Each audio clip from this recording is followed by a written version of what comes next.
Gorengan, makanan gurih dan renyah tak pernah sepi peminat, malah bikin ketagihan.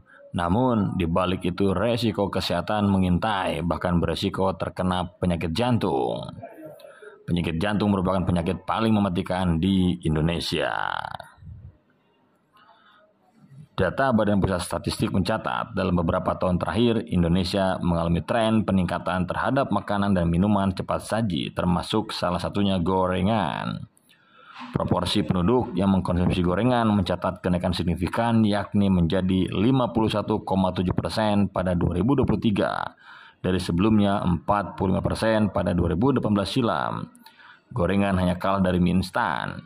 Proporsi tersebut dengan menghitung penduduk berumur 3 tahun ke atas dan berapa kali mengkonsumsi gorengan. Hasilnya, 51,7% penduduk Indonesia yang berusia 3 tahun ke atas makan gorengan 1-6 kali seminggu. Makanan dan minuman cepat saji tersebut bahkan populer mendominasi sebagai pilihan menu konsumsi sehari-hari. Pasalnya, makanan minuman cepat saji lebih praktis dan terjangkau bagi semua kalangan di kehidupan urban modern saat ini. Namun, satu yang pasti, makanan dan minuman cepat saji tidak sehat. Hal ini bisa memicu kekhawatiran serius terkait kesehatan, terutama penyakit jantung. Lebih spesifik soal gorengan yang tinggi karbohidrat, lemak tidak sehat, serta mengandung tambahan gula dan garam, punya korelasi lebih tinggi terhadap efek buruk pada penyakit kardiovaskular. Penyakit kardiovaskular sendiri merupakan penyakit yang disebabkan adanya gangguan pada jantung dan pembuluh darah. Contoh penyakit kardiovaskular yang umum pada serangan jantung, aritmia, gagal jantung, dan sampai stroke. Hal ini semakin diperkuat melalui jurnal yang ditulis Eun-Hui Jo An Keong Pak, yang menyampaikan hasil riset meta-analisis dari 23 studi cohort menemukan bahwa asupan karbohidrat tinggi, khususnya lebih dari 60% dari total energi dari karbohidrat, dapat memiliki efek buruk pada penyakit kardiovaskular. Lalu bagaimana sejarahnya bangsa Indonesia jadi doyan gorengan?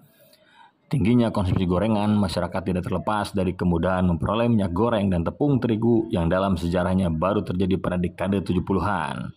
Kegiatan menggoreng makanan sudah lazim dilakukan di Indonesia sejak awal abad ke-20. Hanya saja, kebiasaan itu sulit dilakukan sebab tepung dan minyak harganya mahal. Kebiasaan ini berubah tak kala muncul industri tepung dan minyak sawit di Indonesia. Tahun 70, pengusaha Sudono Salim memperkenalkan merek tepung pertama di Indonesia, namanya Bogasari. Menurut Richard Borsuk dan Nancy Ching dalam Lim Sio Leong dan Salim Group, hadirnya merek Bogasari membuat masyarakat Indonesia mudah menjangkau tepung. Tepung jadi lebih murah dan membuat penduduk terbiasa mengkonsumsi makanan olahan tepung termasuk gorengan.